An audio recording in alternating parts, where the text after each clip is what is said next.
ba ngayon nakatira, Mare? Yun na nga, Mare. Nag-a-abroad na ako ngayon. Nandito lang ako para magbakasyon. Ikaw, di ka pa pala nanganganak? Hay, naku, Mare. 5 buwan pa naman to. Baka sa susunod na buwan o sa September na buwan, lalabas na ito. Di ba last time, 6 na buwan na to? Hay, naku, Mare. Iba yun. Ayun, no? Karga sa panganay kong anak. Didi ka.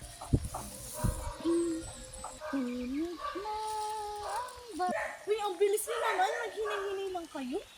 Ay, naku, Mare. Aka nga ni Vice ganda. The more, the merrier.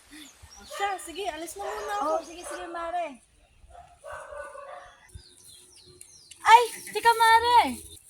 Mare, baka may extra kang pera dyan. Pautang naman, oh.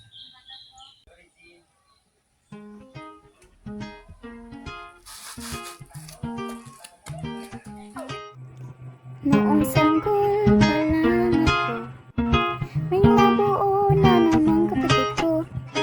Grade 2, wala pang mga, ngunit mga bata nang inalagaan.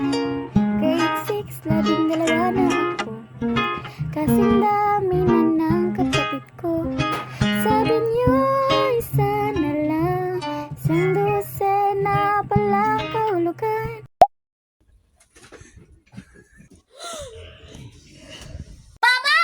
Si Mama, manganganak na!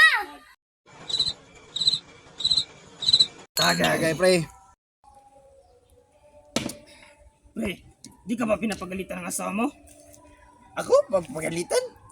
Ako yung hari dun sa aming bahay, pre. Wala magsasabi sa akin kung anong gagawin ko. Kaya, tagay. Tagay, pre, tagay. Tagay. Kulang ko, sabi niyo, kami mahal niyo. Bakit po naging ganito ang buhay ko? Sana planado at nag-aaral pa. Lahat sana malusog ang buhay pamilya.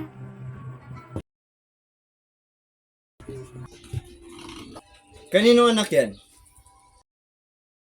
Eh, di sa'yo.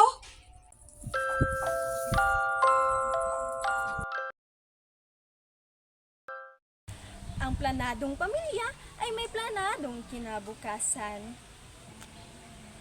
Ibinibigay ng aming Unidibs Pills sa inyo ang kapangyarihan upang mamuhay ng may katiyakan at kalayaan.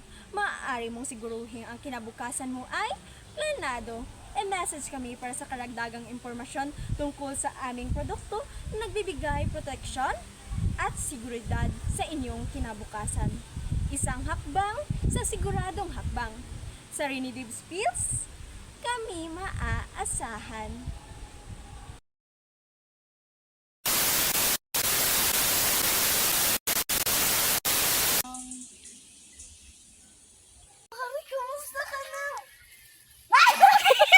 Ngunit mga bata na...